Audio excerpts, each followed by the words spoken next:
Everyone, my name is Eric Lander with Canyon Research. I was responsible for doing the economic and market analysis for. Hey, Eric, you're muted. Hit your mute button again, your unmute button. Okay, are we back? Yes. There you go. Okay, sorry about that. Let me start all over again. Again, my name is Eric Lander with Canyon Research Southwest. I prepared the economic and market analysis for the Renewed Jordan Creek project area. The document itself is 78 pages, so I'm just sort of going to focus more on the land use recommendations. We'll hit a couple high points in terms of the economic portion of it. So if you can go to the next slide, please. Okay, so the study area, what we did is we focused on a 16 block area that encompassed Chestnut Expressway to the north and south to Olive Avenue, and then between Jefferson and Main Avenues. This area has already undergone a fair amount of revitalization, including some industrial, commercial, and residential uses. MSU is a major player within the study area. They operate the Brick City facility, the Jordan Valley Innovation Center, as well as the Enterprise Center. Other significant uses, I won't go all over them, but the most significant ones are the Gannett Publishing Building, which takes up almost a 5-acre parcel. The Jordan Valley Community Health Center, which is on the eastern end of the study area. Then also the National Audio Company has a large multi-story warehouse facility sort of in the southeast quadrant of the study area. And then of note, there's 8 apartment properties with 212 rental units, and all those are sort of adaptive reuses of existing industrial or office buildings. And then most notably, there's a 100,000 square foot office building and parking garage that's planned right off of the project area and just south of the Jordan Valley Innovation Center. So if you want to go to the next slide. This just provides you sort of an aerial shot of the study area, and you can see sort of right in the middle. I should have put an arrow, but right in the middle is the project area, the 2-block area that's planned for the park improvements. And if you'd like to go to the next slide, please. So the market analysis involved 3 major components: the economic and demographic analysis. And we usually do this as the baseline for it. Sort of creates the template for the demographics and the economic activity that impact future development of in the study area as well as the project area. We look at things like population, households, age, income, education, and employment. The next component is the competitive real estate market analysis. What we do there is look at what we consider the prospective land uses for the study area. And in this case, we looked at 5 different land uses. We looked at retail, office, industrial, hotel, and residential. And residential is largely apartments. We didn't look at any single family residential in this. Then the third component is the study conclusions, and we break that down into 2 components. One is the urban amenities recommendations for the park itself, and then secondly, we identify potential catalyst sites. And today I'm just going to focus largely on identifying the catalyst sites rather than getting into the urban amenities. Okay, the next slide, please. Okay, now here's this is just sort of some brief highlights of the economic portion of it. So what we did is we looked at 3 census tracts that sort of encompass and surround the study area. And in the 2010 census, there was about 8,600 residents living within that area. And then over the last 9 years, the population has grown by about 1,000, and that's largely contributed to the development of a number of multi-family housing projects, most notably some student housings. Also, the influence of MSU is pretty evident because 2/3 of the residents within that area are between the ages of 15 and 34. And also, we look at median income because obviously that has an impact on potential retail sales and rents that can be achieved within rental housing. And so again, there's the influence of the university. The household income is about $27,000 a year, which is about 70% below the county average. And then also, about 1/3 of the residents within the study area have a bachelor's degree or better. So on to the next slide, please.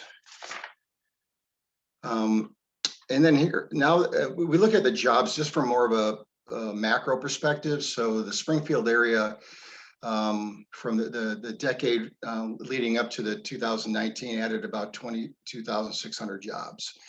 And had a healthy unemployment rate of 3.2% by the end of 2019.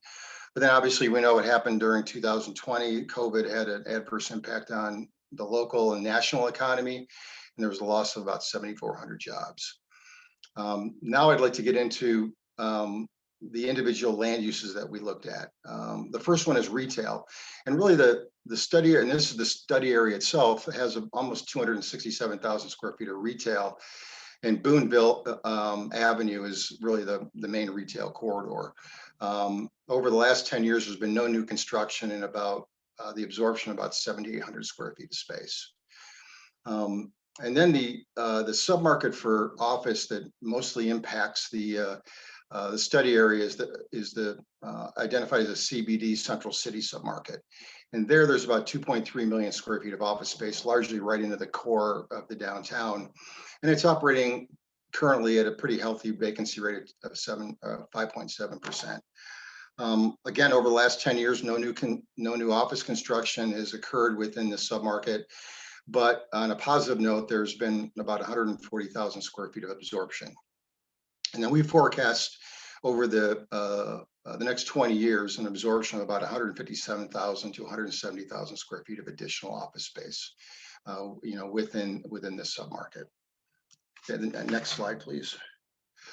Then the next, we looked at industrial, and when we looked at, let me just step back a bit. When we look at all of these land uses, we not only look at historic trends, operating trends, vacancies, development, absorption. We also do a site analysis, and we look at a variety of different sites within the study area, evaluate them to determine which are the most appropriate near-term development sites.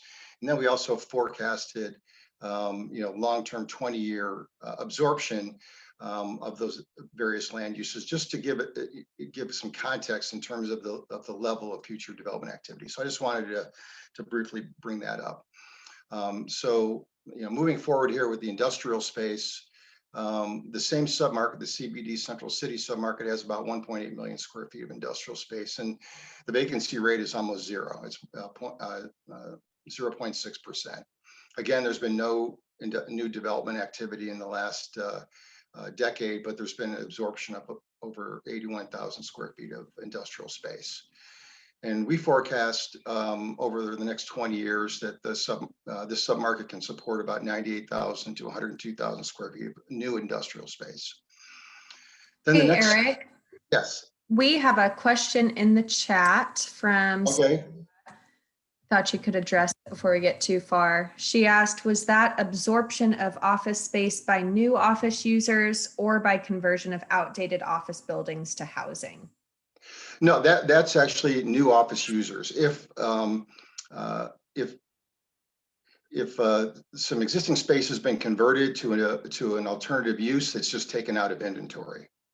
So that's just new absorption of existing office space for office users. Okay. The next land use that we looked at, because it's located within a business district, we looked at hotels. And there's currently 5 hotels within this, not in the study area, but surrounding, in the downtown, south of downtown, and off to the east towards the university. And obviously, the university plays a role within the demand for lodging within the area. But again, there's 5 existing properties. They range from convention hotels to limited service. And there has been the newest hotel is the True by Hilton, which opened in November 2019, and which is actually where I stayed when I came out to Springfield. Then the last land use that we looked at was apartments. Because there's been quite a bit of apartment activity, not only in the study area, but sort of in the central city, largely influenced by the presence of the university. So again, as I mentioned earlier, there's 8 apartment properties totaling 212 rental units within the study area, and they're operating at a very, very healthy 3.3% vacancy rate. I actually surveyed each one of them, and they're very healthy, which is a strong indicator of the future ability for the study area to absorb additional apartment units. So if you'd like to go to the next slide. Here what I did is I focused on why the planning area and the planned improvements will have a stimulus effect on redevelopment of the study area. What I want to identify here, and these are sort of benefits that I've seen over the years doing projects with an urban amenity, much like is being planned for the project area. So parks can become a central amenity for urban redevelopment and are often attributed to economic benefits. And the ones that I've identified are improved public perception and pedestrian activity. So right now, the 3 days that I spent at Springfield, I went and looked at, I spent quite a bit of time in the study area and the project area. And despite all the activity centers, particularly the university, there was very little pedestrian activity. So public space like this will help activate the space and activate the neighborhoods in terms of pedestrian activity. The next is stimulate new real estate development activity. Businesses are generally attracted by people, and the more people that congregate in a single location, the greater opportunities there are for business development. The next one is increased property values, and this generally stems from the increased demand for urban development. Over the years, this area hasn't seen a lot of activity, but now with the emergence of the MSU and some other activity, you're going to start seeing new development that helps bolster the property values of the properties themselves, as well as the surrounding community. And then also the next one is improved public safety, and what that has to do is, like, when I went to graduate school at New York University, and the only time I ever felt unsafe, and that was only once, it was when there was no one around. And so the fact that you have an urban activity center that creates pedestrian volumes will help improve the public safety of the study area itself. Next is there's going to be new retail spending. People come to the location and they want to be entertained, they want to eat and drink, and so there's the ability to capture new retail spending and for businesses to be attracted to that. And then lastly, just attracting new residents and businesses. I mean, one of the land uses that we looked at was apartments. And I think this is the study area is an ideal location for apartment development, which would assist in 2 things. One, creating pedestrian and urban activity on the streets, as well as creating retail development. So now that I've looked at the types of activities that can be supported or stimulated by the project area, I looked at a variety of different properties and looked at their development activity, and really the properties immediately surrounding the project area will have the greatest opportunity to increase pedestrian activity and economic activity generated by the urban amenity that's being planned for the project area. So if we can go on. So do I hit like where it says chat here? Do they want me to hit that and address those? Okay. Yes, that'd be great. Okay. Okay. Okay, hold on. Ooh. Okay, I already answered the first one.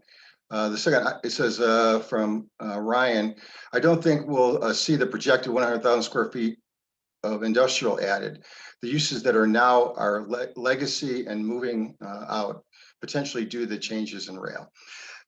What I look at here is not traditional industrial uses. What I looking at more is sort of R&D, industrial uses that can be spin off from like the innovation center. So it's not a traditional warehouse, light manufacturing, it's more of an R&D. So that's where I'm looking at the industrial absorption being occurring. And then there's a,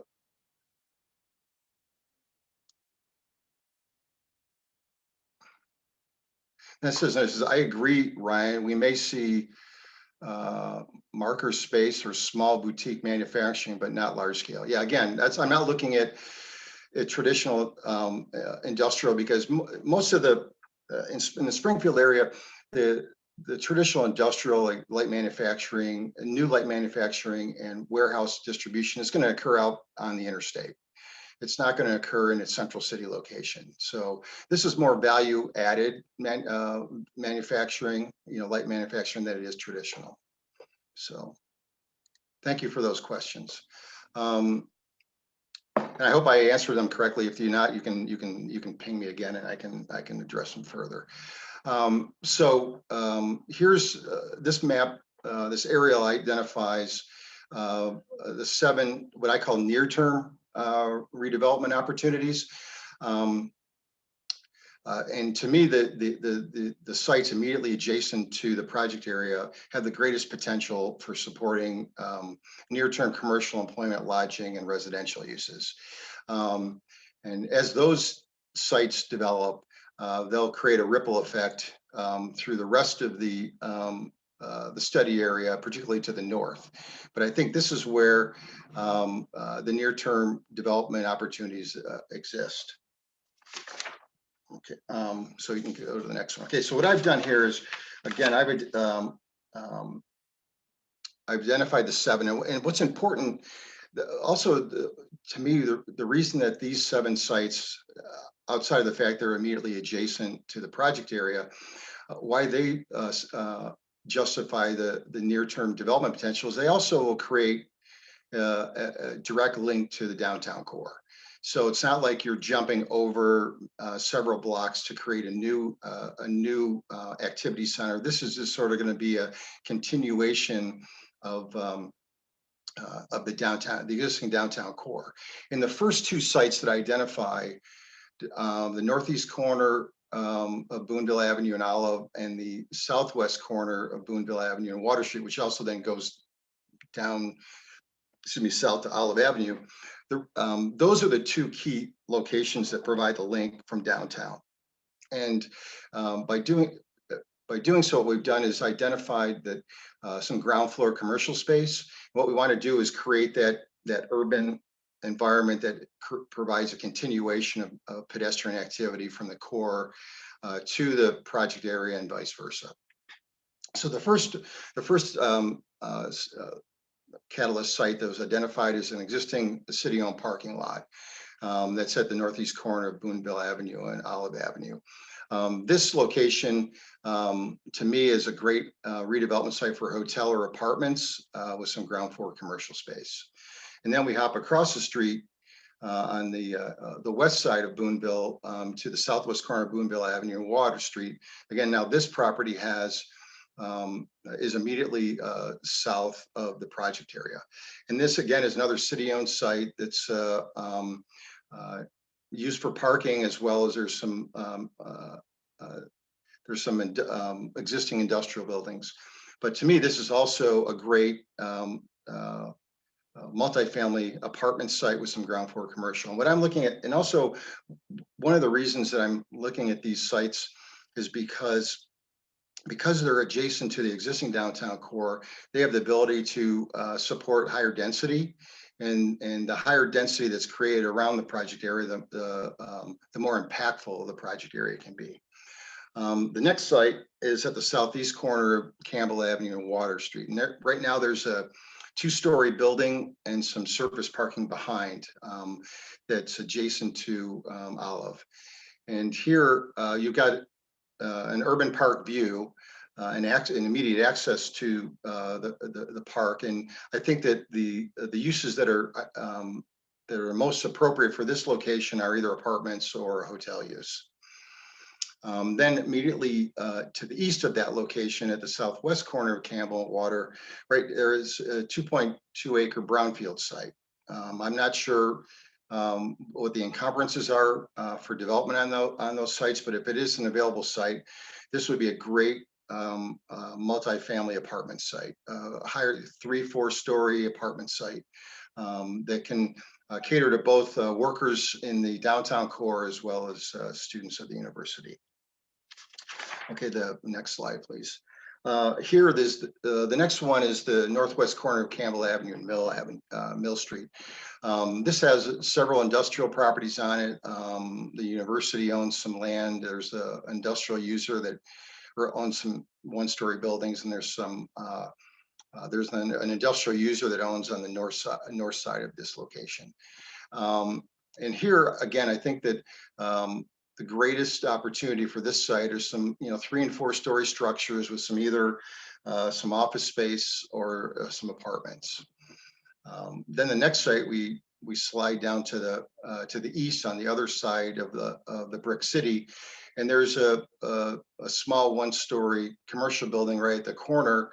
And to me, that's not really the highest and best use of that location. I think that's a great expansion site for Brick City, supporting a 2- or 3-story structure.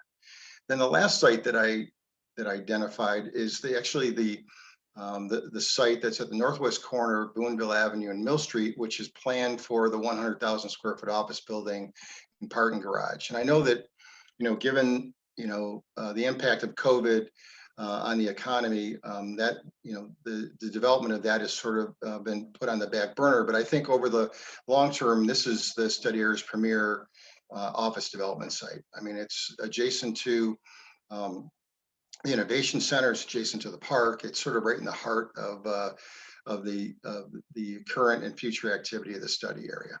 So collectively, I think that these 7 sites that are surrounding the project area can create a vibrant mixed-use neighborhood.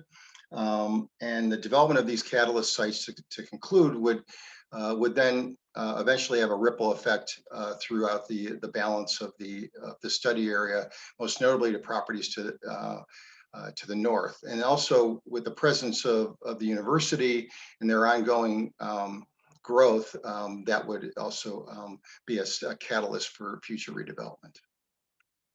So that concludes my presentation. If there's any other questions, I'd be more than happy to answer them.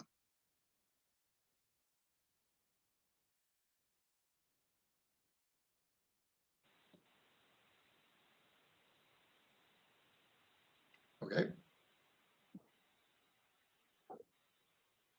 Does anybody have any thoughts Great.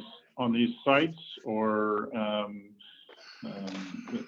their effect? A couple of these we're including in the park area, the urban amenity area, as it is, and obviously the importance here, as Eric has stated, is the ability for the urban amenity to sort of spread value to all the surrounding properties. That's one of the values of the redevelopment of the Renewal Jordan Creek site, is its ability to sort of lift up all of those. So we'd love to hear any other questions. Looks like Tim's got a question in the chat. Yeah, I mean, certainly, Tim, parking in a downtown core or an urban center like this is always important, right? I mean, people like to park as close as they can. to their destination. But I think because of the proximity of these 7 sites to the downtown core, and most notably, there's an existing parking garage on Olive. There's other parking. I think that these cores should limit the amount of on-site parking and focus more on parking that's either currently available or could be planned elsewhere, because these sites to me are of too much value to put surface parking, and structured parking may be, at least at this point, financially infeasible to do. The only exception might be the 2.2 acre parcel with the apartments. If you can do more of an apartment building where, for example, it's sort of like a donut where where the parking structure is incorporated into the interior of the building, that would probably be the only real exception.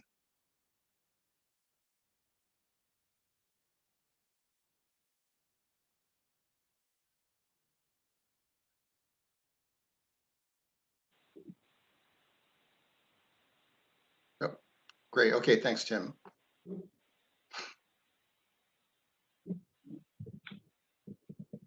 Any other thoughts or comments or questions you want to have asked of Eric while he's here?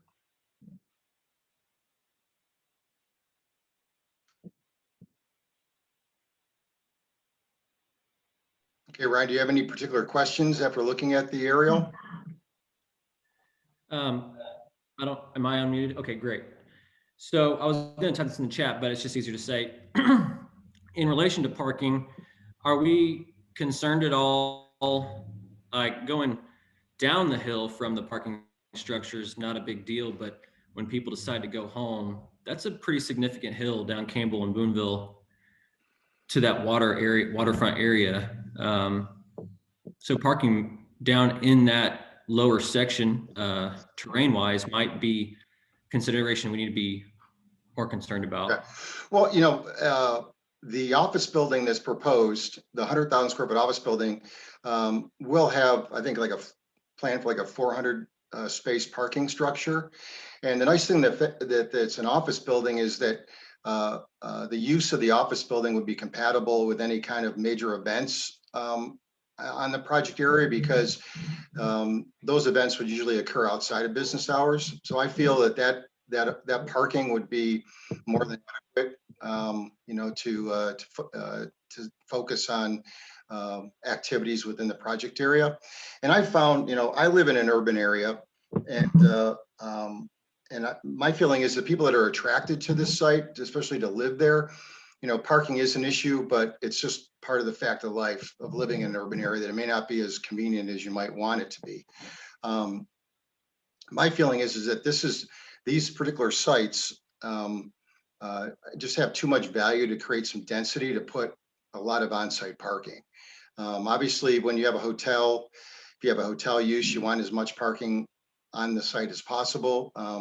But I think you can get away with it by doing some valet parking, or, to me, if you have a parking problem, that may be a good problem to have, because that means that you've got some activity in the area. So, for example, and I just want to just bring up this sort of a case study. I live here in Buffalo, New York, and I've been on a subcommittee for the last 10 years for the Canal Side park that's on the Buffalo River. And it's an old industrial location. It's actually the terminus of the Erie Canal. And so several years ago, a park was put in, and initially the Bass Pro wanted to go in, which I thought would have been a disaster. But what we did is we grew it organically. The first thing we did was build a boardwalk, and we put in about, 3 or 4 acres of grass, and we threw some Adirondack chairs out there. And then we started programming it, and that's what's going to be important with this urban park, is programming it. We started programming it. We went from the first year at about 50,000 people participating in the park to now well over 1 million people a year participate. And what's happened is now it's created an urban vibrancy. So now we have a naval museum there. We have a restaurant. We have a mixed-use development with a hotel and an ice rink. We have a children's museum, and now we've got some other we have a carousel that's being developed. And I think that's what's going to happen here is that, once the urban amenity goes in, and you start programming the space, then organically the area will start to grow. Don't expect, as soon as you put the park in, 1 year later, you're going to have, all these cranes and development going on. It's going to take some time for the business community to recognize the opportunity.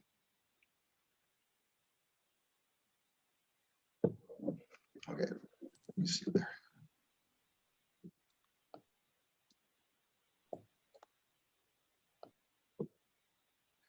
So we've got a question in the chat. Yep, I'm looking at.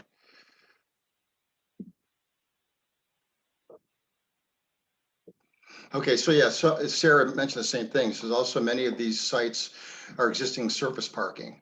So do you think there is any need to replace this parking? Yeah, I mean, over time, there, especially depending on the density that's of new development, there will be some need to replace. But then again, I think that, when the opportunity exists, I think that there should be more focus on parking off-site rather than on-site. And then Alan is the best strategy to engage larger development projects that can include structured parking in the project. Parking density is important for the downtown long-term and is an incentive for further development. Certainly, like I said, certainly parking is an issue, especially if you want to, attract some office users. But again, I think the biggest office development site, is the 100,000 square feet. And I think there's going to be adequate parking there. The rest of the development I look at it more as, 3 and 4 story development, mixed use. And the ability to accommodate structured parking will be based on the ability to garner rents. And I think that you can garner sufficient apartment rents at this point to include structured parking, but additional office space might be difficult in terms of getting $30 rents to justify structured parking. But again, this is going to be an evolutionary process. So you may not see, significant office development outside of the 100,000 square feet for, several years down the road, at which point, the economics may make sense to do structured parking. But again, I would focus more on trying to create parking sort of adjacent or in close proximity to these sites rather than right at the site. And then the next, Sarah says, does your study include any recommendations on use of incentives in the area, since we've already used many of the available incentives in the immediate area? At this point, I haven't focused on any economic incentives that are required. I mean, obviously, maybe to stimulate office development. And I don't know if the 100,000 square feet, I assume the 100,000 square feet is linked to some significant economic incentives, largely because the rents aren't there to justify development of Class A space. So, I mean, that's certainly something we can look at, but at this point, we haven't really focused on identifying any additional economic incentives. Sarah, do you know if, one of the great things about Missouri and the way that it looks at redevelopment is the redevelopment statutes have a really unmatched ability to use incentives for redevelopment. So when you look at, traditional TIFs, that's pretty robust. You've got TDD, then you start getting into Chapter 70, you get into 353, you get into all of those sorts of things. Do you know exactly which ones have been used in the area? I mean, I could provide you that information, sure. Yeah. Yeah. Okay. But everybody's pretty savvy about the way they use them, and they've been certainly used in the area for redevelopment to this point. Yeah. I mean, that's my concern is, you can only layer so many things, and you can't Yeah. do, double TIF on top of each other. So Right, right. Yeah, I mean, it's my understanding that the Well, you proposed can. office building, yeah. But that proposed office building has attached to it some significant economic incentives. That's my understanding. And probably largely because, the cost of development isn't currently supported by market rents. And that's largely, I mean, you look at, there's been no office development in the CBD in the last 10 years. And, the vacancy rate, at least according to CoStar, is pretty robust. So, but the rents still haven't climbed to the point where you can justify without economic incentives.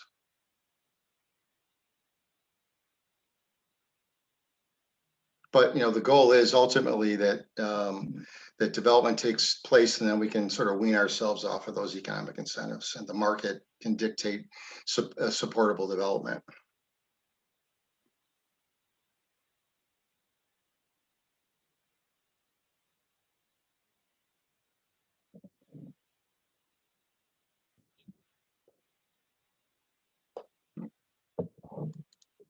Looks like Ryan's got a question about the Meek site.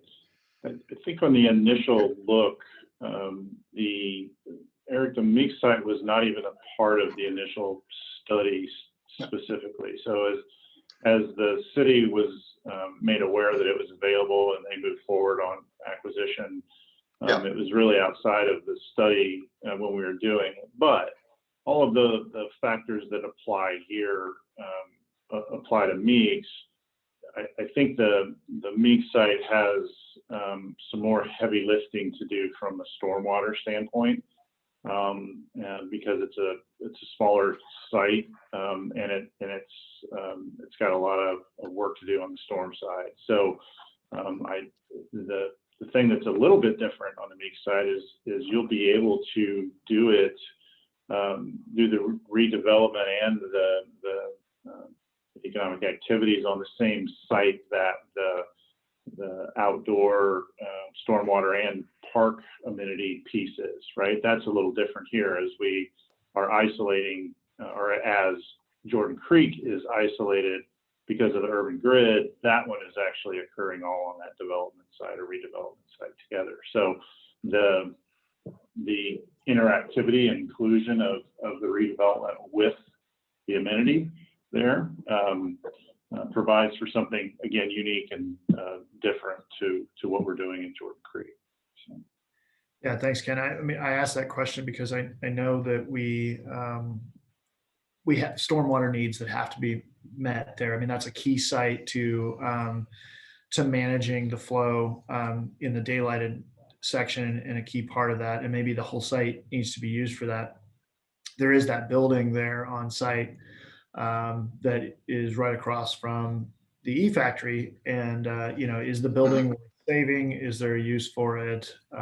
Because I know we've talked a lot about Vicino and their development. If they develop the office building, we need more office space down there especially for tenants of the E-Factory as they graduate out. They're kind of just spreading out across the city and would like to still be a part of the Idea Commons area and connected to the E-Factory, but there's no office space for them as they move out of that incubator. So creating some sort of office space, flexible office space that could grow with those companies in the area is important.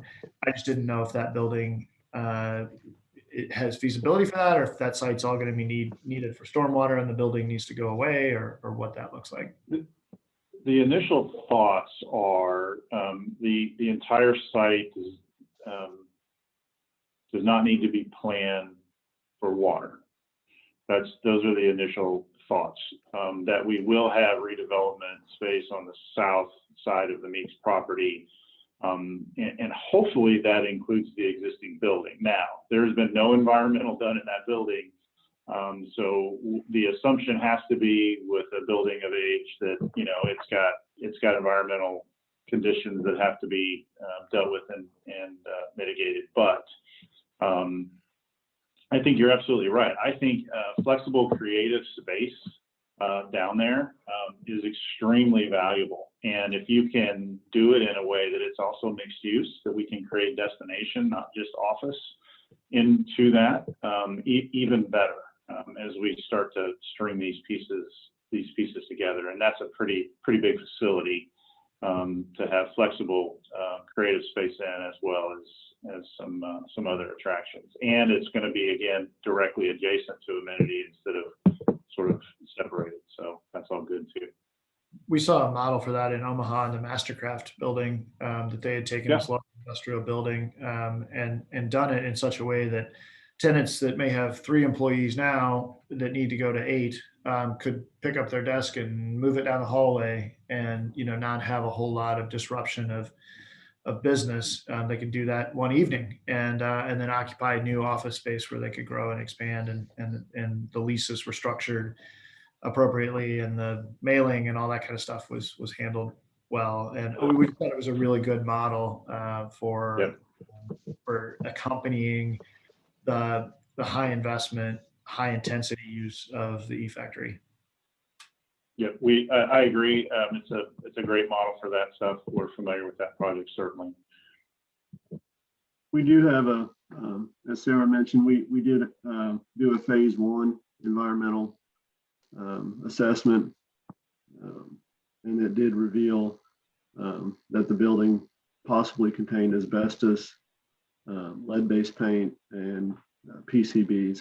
So it does have some potential environmental hazards. They have not done any testing yet, though. Thank you, Chris, for the clarification. Not terribly surprising, really, but it'd be nice if it was already clean. But I do like I like the urban form of the building. I like that it's a brick building and is reflective of the character that's down there. It's not a block building. So, I mean, there's numerous things to build value on if it's, if it can be, the environmental issues can be dealt with. And so when we look at conceptual solutions for how we deal with water and the redevelopment there, using that existing facility will certainly be the first thing that we look at. But we'll look at other options as well, for sure.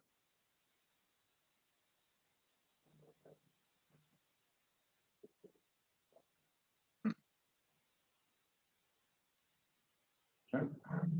Any other comments or questions, thoughts?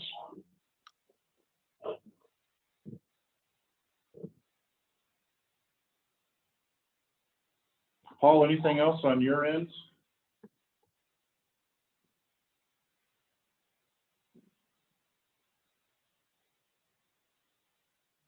No?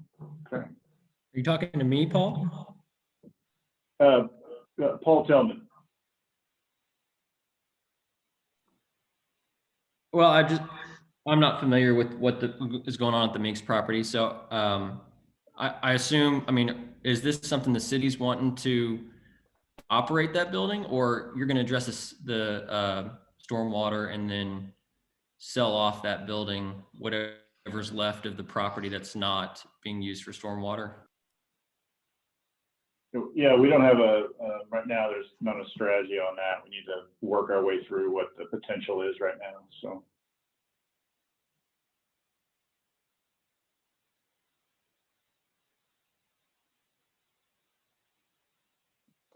Okay.